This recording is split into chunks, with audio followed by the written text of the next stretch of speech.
నమస్తే, welcome to our channel. ప్రస్తుతం మనతో పాటు ఉన్నారు ప్రముఖ ఫ్లవర్ థెరపిస్ట్ డాక్టర్ అజయ్ గారు. సార్తో మాట్లాడి నరాల బలహీనత గురించి తెలుసుకుందాం. నమస్తే సార్. నమస్తే అండి. సార్, ఈ రోజుల్లో వయసుతో సంబంధం లేకుండా అసలు మాకు కాళ్ళు నొప్పులు ఉన్నాయి, తిమ్ముర్లు ఉన్నాయి అంటే నరాల బలహీనతగా ఉంది, మేము ఏదన్నా ఇమీడియట్గా మొయ్యలేకపోతున్నాము, హ్మ్. బరువుని మోయలేకపోతున్నాం, నడవలేకపోతున్నాం, ఇవన్నీ నరాల బలహీనత కిందకే వస్తాయా సార్? డిపెండ్స్ అండి.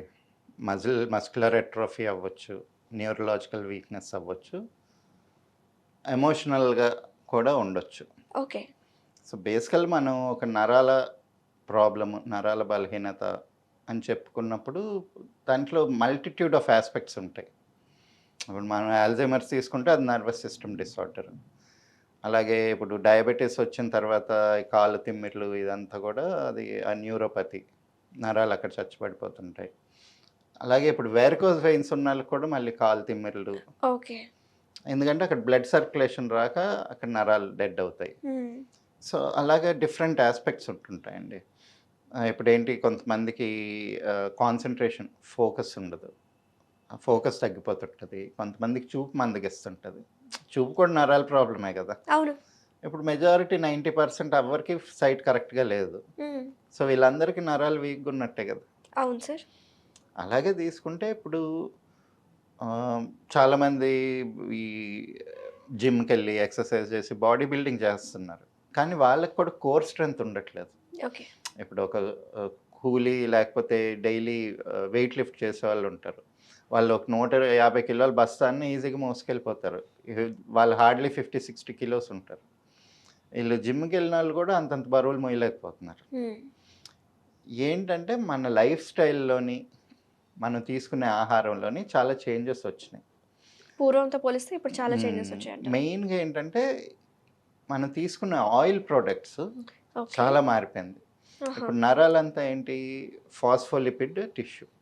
అంటే ఫ్యాట్ టిష్యూవే నరాల కింద మారుతుంది. అంటే ఇప్పుడు మనం తిన్న ఆహారం ఫస్ట్ రసంగా మారి రక్తంలోకెళ్ళి, మజిల్స్‌కెళ్ళి, బోన్‌కెళ్ళి, అప్పుడు మేద అంటే మన నర్వస్ సిస్టమ్‌కి వెళ్తది. సో, ఇంత ట్రాన్స్‌ఫర్మేషన్‌లోని బాగా ప్యూరిఫై అయిన ఫాస్ఫోలిపిడ్ ఫ్యాట్ ఏదైతే ఉందో, అది మనకి నర్వస్ సిస్టమ్‌కి స్ట్రెంగ్త్‌నివ్వాలి. ఓకే. ఇంకొకటి ఏంటంటే నరాలు ఎప్పుడు కూడా రీజనరేషన్ ఉండదు. మజిల్స్ కానీ ఏదన్నా పాత సెల్స్ చనిపోయినాయి అనుకోండి, కొత్త సెల్స్ వచ్చి దాన్ని రిప్లేస్ చేస్తాయి. ఓకే. బోన్‌లో గానీ, స్కిన్‌లో గానీ. కానీ మనకి నరాల్లో మాత్రం అది జరగదు. ఒక్కసారి ఎప్పుడైతే ఫార్మ్ అయిన సెల్ ఉంటదో సైజ్ గ్రో అవుతది గానీ, కొత్త సెల్స్ ఎప్పటికి రావు. అంటే నర్వ్ సెల్స్ అనేవి చనిపోతే మళ్ళీ రీ రీజనరేట్ అవ్వవా రీజనరేట్ సార్? అవ్వదు. దాని గురించి సింపుల్ ఎగ్జాంపుల్ చెప్పుకోవాలంటే ఇప్పుడు యాక్సిడెంట్ అయినోళ్ళు చూడండి. హ్మ్. 5 మినిట్స్ మెమరీ పోతది. హా! హా! ఎందుకంటే అక్కడ ఇంపాక్ట్ వల్ల కొంచెం short term memory cells damage yes. అవుతాయి. అక్కడ మెమరీ పోతది, అసలు ఎవరికీ గుర్తుండదు 5 మినిట్స్. అలాగే ఇప్పుడు మీకు పారాలిసిస్ వచ్చిందనుకోండి, మళ్ళీ రికవరీకి మీకు కొత్తగా ట్రైనింగ్ ఇచ్చుకోవాలి. ఇప్పుడు ఏదైతే ఇప్పుడు మనకి బ్రెయిన్‌లోనే ఒక యాక్టివిటీ అయ్యి యెస్. యెస్. చెయ్యి ఇలాగ మూవ్ చేయాలని చెప్పి ఒక పర్టిక్యులర్ నర్వస్ సిస్టమ్ డెవలప్ అయ్యి ఉంటది. పారాలిసిస్ వచ్చినప్పుడు ఆ పర్టిక్యులర్ సెల్స్ చచ్చిపోతాయి బ్రెయిన్‌లో.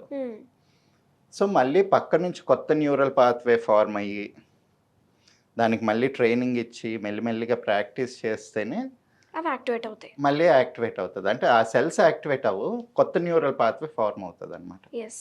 సో, అందుకని మనోళ్ళు పూర్వకాలం నుంచి కూడా ఎప్పుడు బాడీలో మజిల్స్, బోన్స్ ఎలాగున్నా గానీ, నర్వస్ సిస్టమ్‌ని మాత్రం కంపల్సరీగా కంటిన్యూయస్‌గా దానికి పోషణ అనేది అందించేవాళ్ళు. ఇప్పుడు బాగా ఏ విధంగా సార్? మనం తినే ఆహారంలోనే. యూజువల్‌గా మనకి ఫస్ట్ అండ్ ఫార్‌మోస్ట్ నెయ్యండి. తీసుకుంటే ఎంత సాత్విక ఆహారం తీసుకున్నా గానీ, బ్రాహ్మణులు గానీ, ఎవరికైతే ఎక్కువ మేధాశక్తి కావాలో వాళ్ళు నెయ్యి తినేవాళ్ళు కంపల్సరీగా. ఎందుకంటే ఇది ఒక యానిమల్ ప్రోటీన్, ఒక ప్యూరిఫైడ్ ఫాస్ఫోలిపిడ్. యెస్. అంటే ఇప్పుడు ఒక ఆవు తన పిల్లల కోసం చేసుకున్న పాలు అంటే మొత్తం అంతా ఫిల్టర్ అయ్యి, ప్యూరిఫై అయ్యి మంచి ప్రోడక్ట్. దానిలోంచి మనం ఇంకా రిఫైన్ చేసి అవసరమైన ఫాస్ఫోలిపిడ్ మాత్రమే తీసుకున్నాం. యెస్. సో ఇది మనకి చాలా helpful. Brain nervous system building కానీ, బ్రెయిన్ గ్రోత్కి కానీ, యాక్టివ్గా ఉంచడానికి కానీ.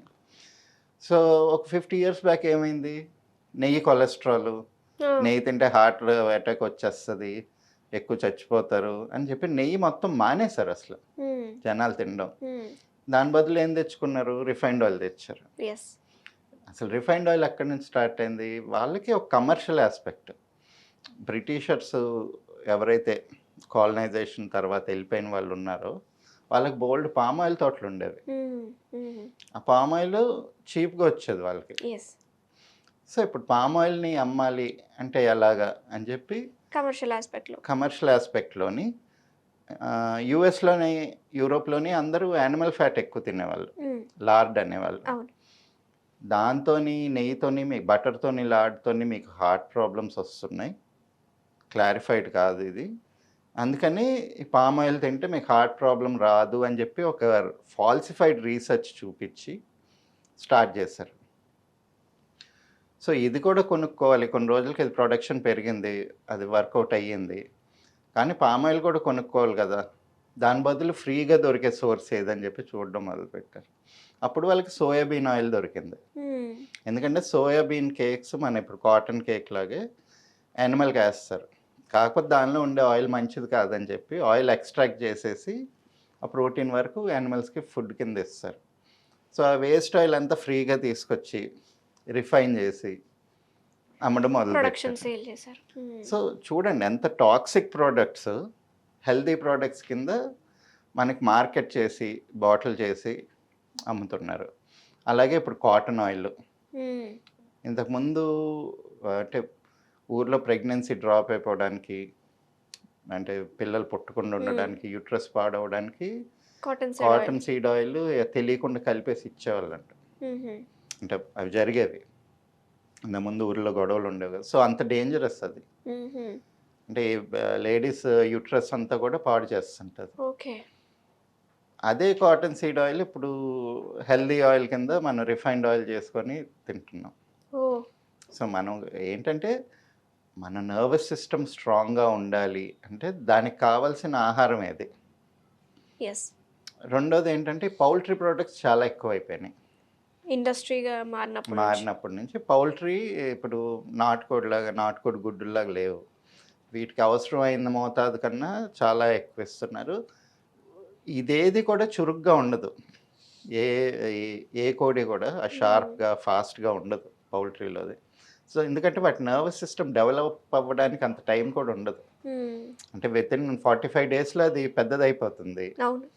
సో అంత షార్ట్ టైంలో మనకి నర్వస్ సిస్టమ్ గట్టిగా ఫార్మ్ అవ్వదు, ఆ లోపల ఉండే టెండెన్సీ కూడా అలాగా రాదనమాట. సో మనం అదే టైప్ ఆహారం తీసుకుంటున్నప్పుడు మనకి గ్రోత్ అంతా కూడా మజిల్ దగ్గరికి వచ్చి ఆగిపోతుంది, ఆ తర్వాత బోన్కి వెళ్ళదు, దాని నుంచి మళ్ళీ ఈ నర్వస్ సిస్టమ్కి స్ట్రెంగ్త్ వెళ్ళదు. సో మాకు మజిల్ మాస్ కనిపిస్తుంది కానీ మజిల్ స్ట్రెంగ్త్ కానీ, మజిల్ టోన్ కానీ, బోన్ స్ట్రెంగ్త్ కానీ ఇవేవి ఉండవు అనమాట. ఫైనల్గా ఏంటంటే మన లైఫ్ స్టైల్. ఏదన్నా కానీ ప్రాక్టీస్ మేక్స్ పర్ఫెక్ట్. ఇప్పుడు రాయడం రాని వాళ్ళకి తీసుకొచ్చి చాలా మంచి ఆర్టిస్ట్ అయ్యి ఉండొచ్చు ఊర్లో, వాళ్ళతో ఇంగ్లీష్ ఆల్ఫాబెట్స్ నీట్గా రాయి, కాలిగ్రఫీ రాయి అంటే వాళ్ళు రాయలేరు. ట్రైనింగ్ ఇవ్వాలి, అలవాటు చేయాలి. అలవాటు చేసి సో బ్రెయిన్ ఎప్పుడు షార్ప్గా ఉంచుకుంటూ ఉండాలి. అలాగే మజిల్స్ని వాటిని కూడా కంటిన్యూస్ ట్రైనింగ్, కంటిన్యూస్గా దాన్ని యాక్టివిటీలో ఉంచినప్పుడు నర్వస్ ప్రాబ్లమ్స్ రాకుండా ఉంటాయండి. సో ఫుడ్ విషయానికి వద్దాం సార్, ఎందుకంటే మీరు అన్నట్టు లైఫ్ స్టైల్ మారిపోయింది, ఆహారపు అలవాట్లు మారిపోయాయి. నరాలు వీక్గా ఉన్న వాళ్ళకి అంటే చురుగ్గా పనితీరు పెంచే విధంగా ఆహారం ఏది ఎక్కువగా ప్రిఫర్ చేస్తే మంచిది అంటారు? ఎక్కువ తీగ కాసే కాయగూరలు. ఇంతకుముందు గుమ్మడికాయ, బూడిద గుమ్మడికాయ, కూష్మాండం, ఉర్వారకం అని చెప్పేసి ఇది కంపల్సరీగా వంటల్లో వాడేవాళ్ళు.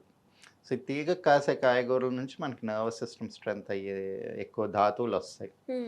అది కాకుండా ప్రతి దాంట్లో మనకి నువ్వులు, ఇప్పుడు నువ్వుల నుంచి వచ్చే నూనె కూడా మన క్లైమేటిక్ కండిషన్స్కి బెనిఫిషియల్గా ఉంటుంది. అంటే మనకి కావాల్సిన ప్రోటీన్ వస్తుంది, అట్ ద సేమ్ టైం దీని ఆయిల్లోంచి మనకు కావాల్సిన ఫాస్ఫోలిపిడ్స్ కూడా మంచి ఫాస్ఫోలిపిడ్స్ ఉంటాయి. సో నర్వస్ సిస్టమ్ స్ట్రెంథనింగ్ అవ్వడానికి నువ్వులు, నెయ్యి. ఇంతకుముందు ఇవే ఎక్కువ వాడేవాళ్ళు కదా, నువ్వుల అవును. నూనె నెయ్యే వాడేవాళ్ళు మ్మ్. ఇంట్లో ప్రతిదానికి.